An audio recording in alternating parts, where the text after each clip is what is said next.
ઓમકાર ગાયત્રી મંત્ર મહામૃત્યુંજય મંત્રથી આપણે યજ્ઞ કરીએ એનાથી ફેફસા આપણા સારા થાય. ઘણા બધા લાભો છે, પણ ફેફસા આસ્થમાની દિક્કત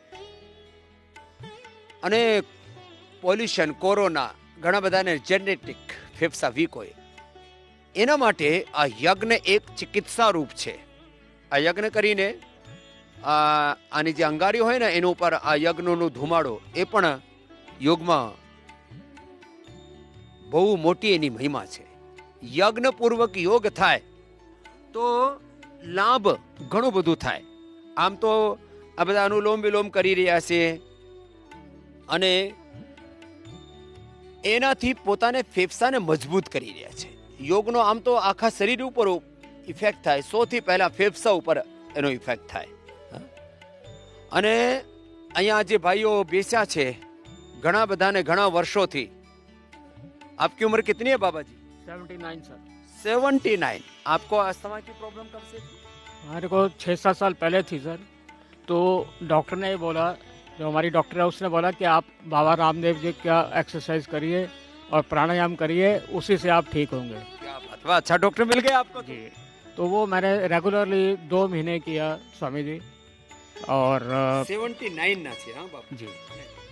तुमको कब से था अस्थमा? मेरे को जन्म से ही है. जन्म से? हाँ, मम्मी पापा सबको था.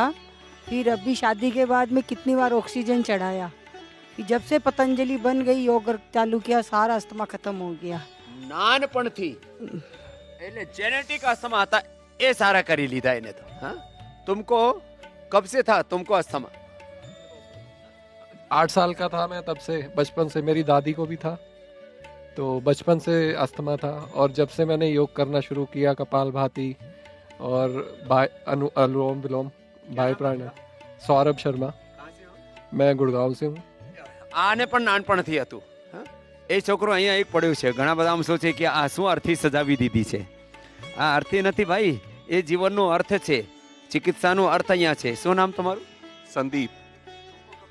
25 साल से अस्थमा था स्वामी जी, लेकिन जब से मैंने प्राणायाम शुरू किया है, कपालभाति प्राणायाम, और बिल्कुल इनहेलर छूट गया. नहीं तो मेरे को रोज रात को इनहेलर लेना पड़ता था.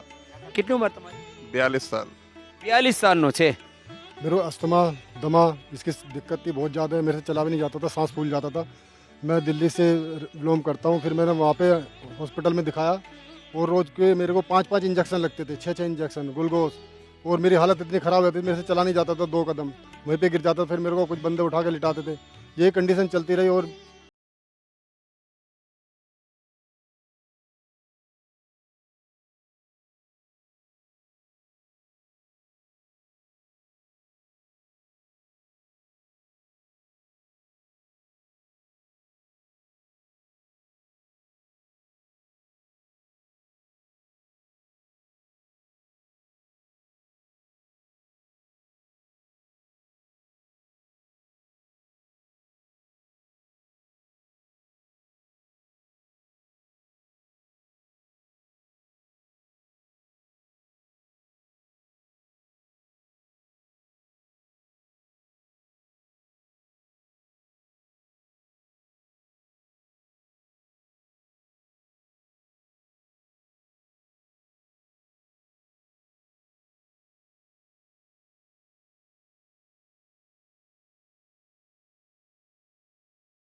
कॉलेज लाइफ से साइनस था, बराबर में नाक मेरी बहती रहती थी और बराबर मेरे हेडेक रहता था काफ़ी.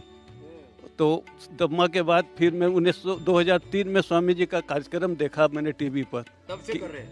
तब से मैंने शुरू किया. स्वामी जी मेरा 3 महीने में ही सिर्फ साइनस और दम्मा मेरा कहाँ गया पता नहीं. 15 वर्ष स्वामी.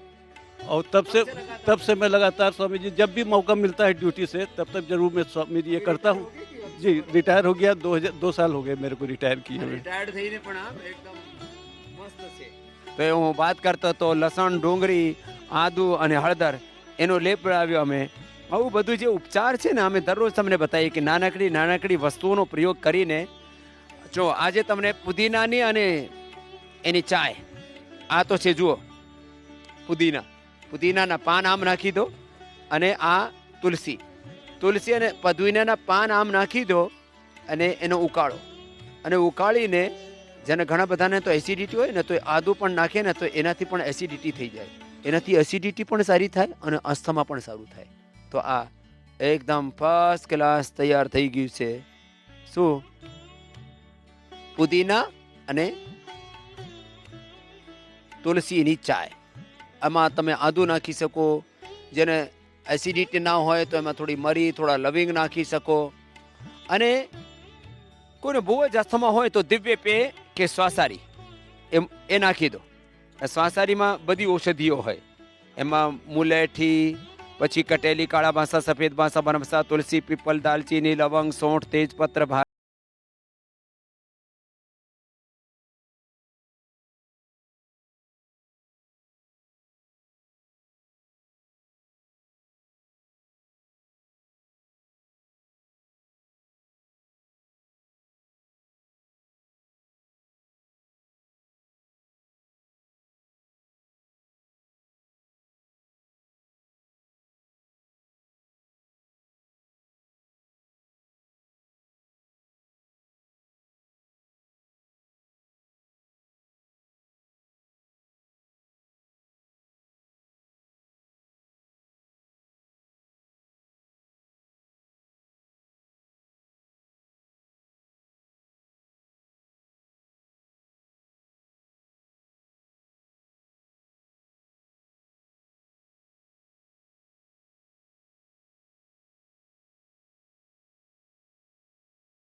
આ જો શંખ બગાડો કે ગુબ્બારા ફૂલાવો, એનાથી ફેફસા સારા થાય, મજબૂત થાય. હે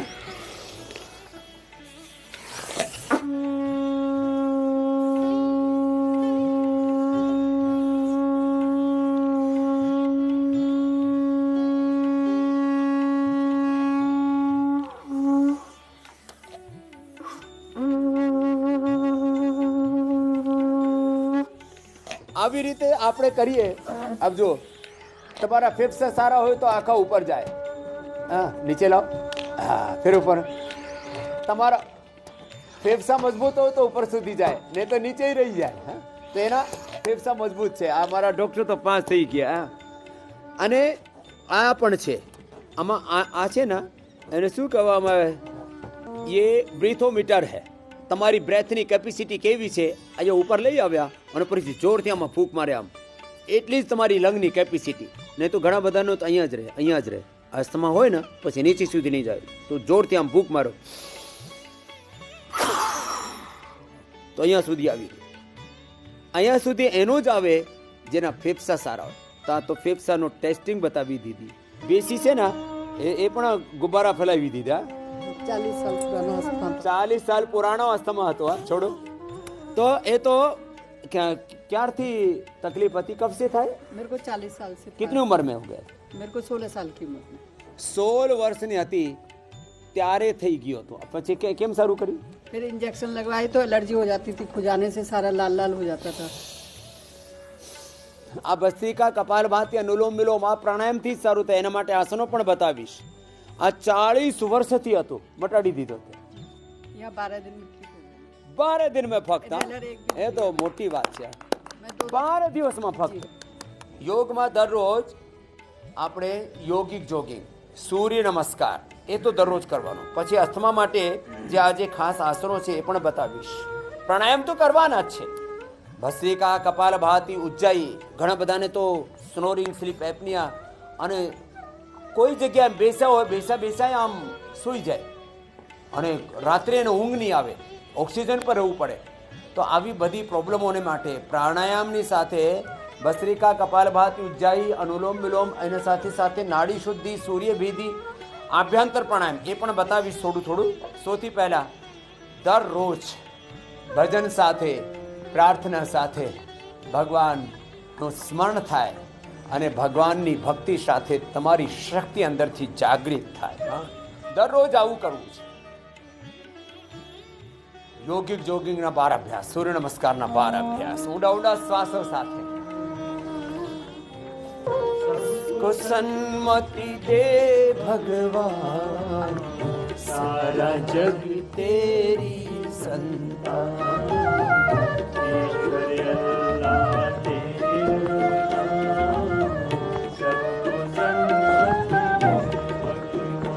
धरती पर बसने वाले सब है तेरी गोद के पाले, सब है तेरी गोद के पाले. कोई नीच न कोई महान, सारा जग तेरी संतान. कोई नीच न कोई महान, सारा जग तेरी संतान.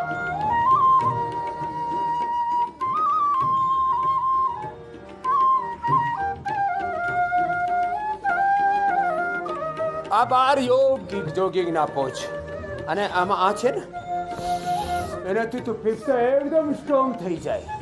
2-3 મિનિટ 5 મિનિટ સુધી આગળ કરી દેજો.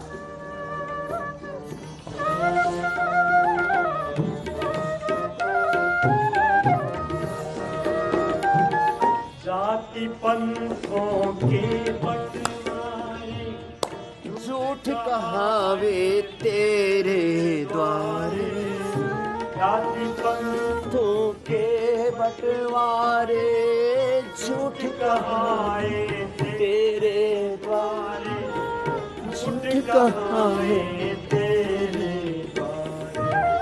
तेरे लिए सब एक समान, सारा जग तेरी संतान.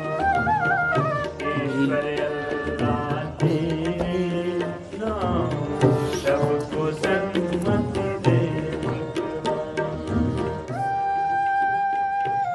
ઊંડા શ્વાસો સાથે એક અનુષ્ઠાનની જેમ દરરોજ યોગિક જોગિંગ, સૂર્ય નમસ્કાર અને 5 થી 10 આસનો. जन्म का कोई मोल नहीं है, जन्म मनुष्य का तोल नहीं है, जन्म मनुष्य का तोल नहीं है. कर्म से है सबकी पहचान, सारा जग तेरी संतान. रघुपति राघव राजा राम, पावन सीताराम. रघुपति राघव राजा राम,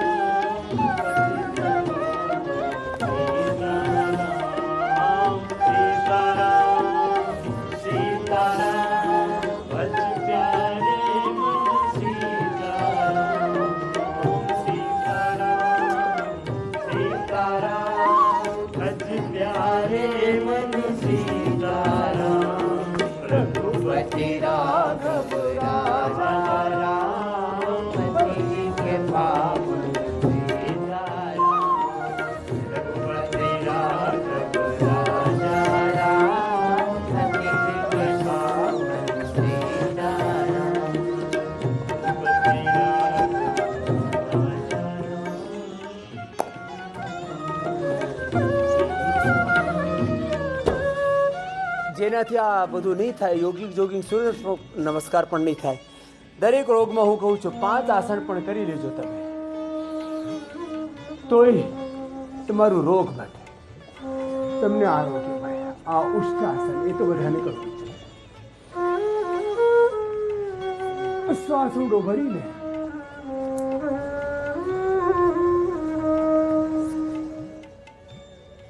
અડધી મિનિટથી માંડીને 1 મિનિટ સુધી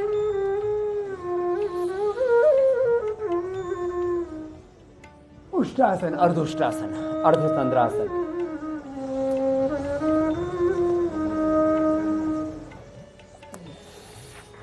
પછી ઊંધું સૂઈ જવાનું અને ઊંધા સૂઈને મકરાસન, ભુજંગાસન, સલભાસન, ધનુરાસન.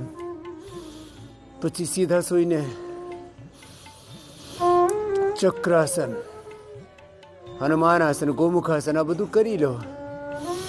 સાથે પ્રાણાયામ કરી લો. ખાવા પીવામાં પરેજી પાડજો. ઠંડુ પાણી નહીં પીવાનું, દિવ્ય પેયનો, શ્વાસરીનો, પુદીના, તુલસીનું પાણી પીવાનું. એક શ્વાસમાં એક અભ્યાસને અડધી મિનિટથી માંડીને 1 મિનિટ સુધી આમ કરી શકાય. એમાં અભ્યંતર પ્રાણાયામ પણ થઈ જાય.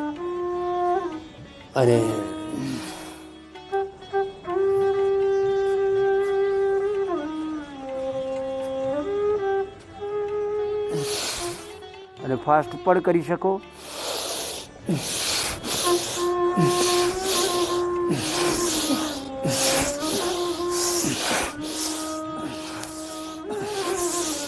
એ પૂર્ણમાં તો બહુ મજબૂત થઈ ગઈ છે. એ તો કેટલી વાર કરતી હો? 25 વાર કરીને 50-100 વાર પણ કરી શકો છો. જેના ફેફસા વીક થઈ ગયા હોય ને, અને જેને ઓબેસિટી હોય, સ્ટ્રક્ચરલ ઇમ્બેલેન્સ હોય, એ 25 વાર કરીને 100 વાર સુધી આમ ભુજંગાસન, પછી સલભાસન, એક પગને, બંને પગને જે ઉચકી શકે તો બંને પગથી આમ કરી લેજો. અને ધનુરાસન, એમાં ફેફસા એકદમ ફેલાય.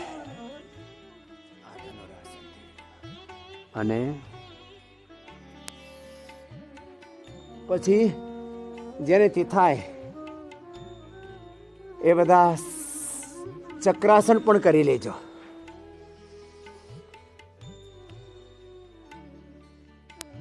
ચક્રાસનથી પણ ફેફસા મજબૂત થાય. અને જેનાથી થાય એ સર્વાંગાસન, શીર્ષાસન પણ કરી લેજો. આપ સર્વાંગાસન કરો. નાના બાળકોનું તો આમ શીર્ષાસન કરાવો.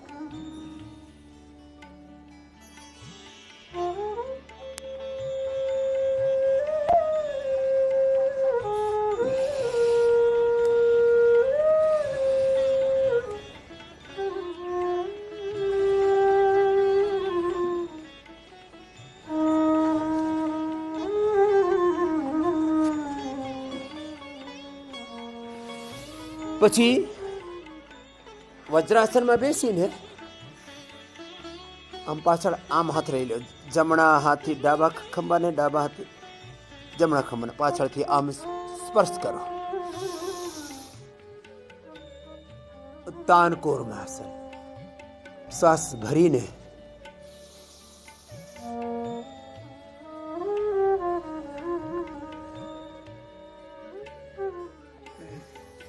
અને ગોમુખાસન.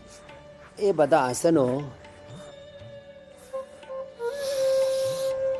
અસ્થમા માટે અમૃત છે. હું તો આસનો ભસ્ત્રિકા, કપાલભાતિ, ઉજ્જાઈ,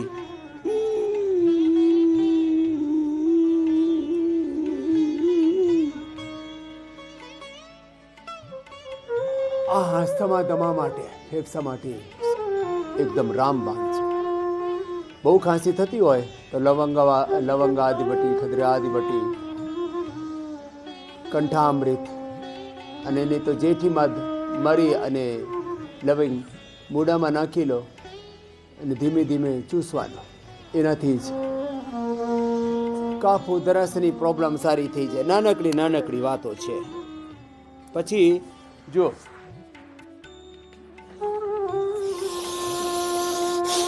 ભસ્ત્રિકા, આમ ફક્ત ભસ્ત્રિકા આમ પણ કરી શકાય, આમ કરી શકાય. અસ્થમા વાળાને આમ, પછી ફેફસા વધારે આમ ફોલાય, આમ કરી લેવાનું.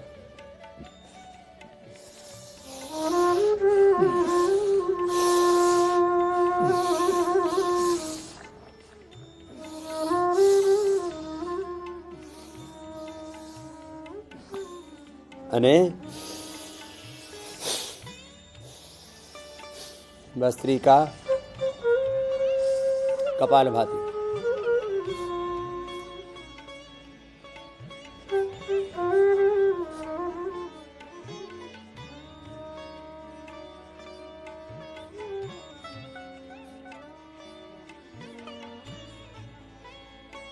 ઉજ્જાઈ, આમ બેસીને પણ કરી શકાય.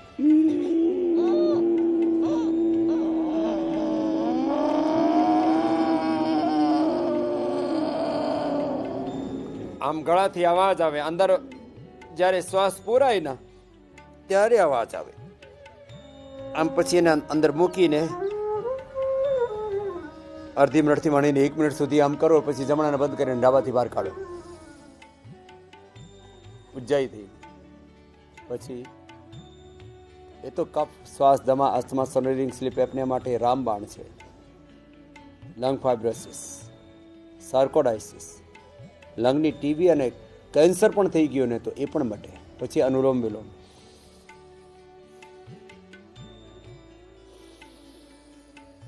ડાયથી ધીમે ધીમે 5 સેકન્ડ સુધી શ્વાસ અંદર પૂરવાનું, કાઢવાનું. Breath inhale, exhale. પછી એમાં અંદર હોલ્ડ કરી લેવાનું. ડાબાથી લીધું, યથાશક્તિ અંદર શ્વાસને રોકવાનું. પછી જમણાથી બહાર કાઢવાનું.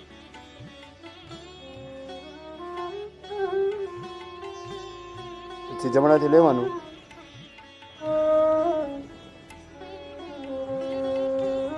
અંદર મૂકીને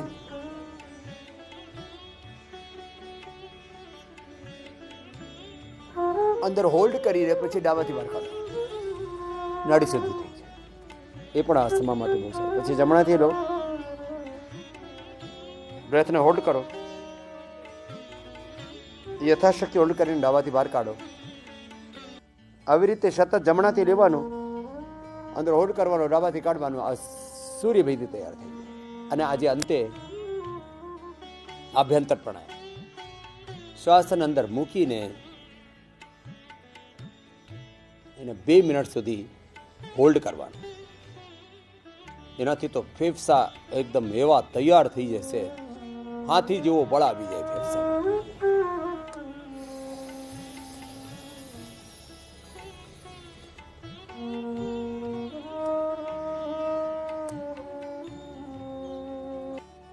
આટલા પ્રાણાયામ અને યોગાભ્યાસ જે કરી લેશે અને તમામ કંટ્રોલ જ નહીં, ક્યોર થઈ જશે. ભ્રાંતિ છે કે બીમારીઓ તમે કંટ્રોલ કરી શકો, ક્યોર નહીં કરી શકો. તો વાત, પિત્ત, કફનો રોગ હોય, બીપી, સુગર, થાઇરોઇડનો રોગ હોય, આર્થરાઇટિસનો રોગ હોય, કોઈ પણ જાતનો રોગ હોય, તમે યોગ કરશો તો સદાય નિરોગ રહેશો. એટલે યોગ ભગાવે રોગમાં દરરોજ અમારે સાથે યોગ કરજો અને સદાય નિરોગ રહેજો.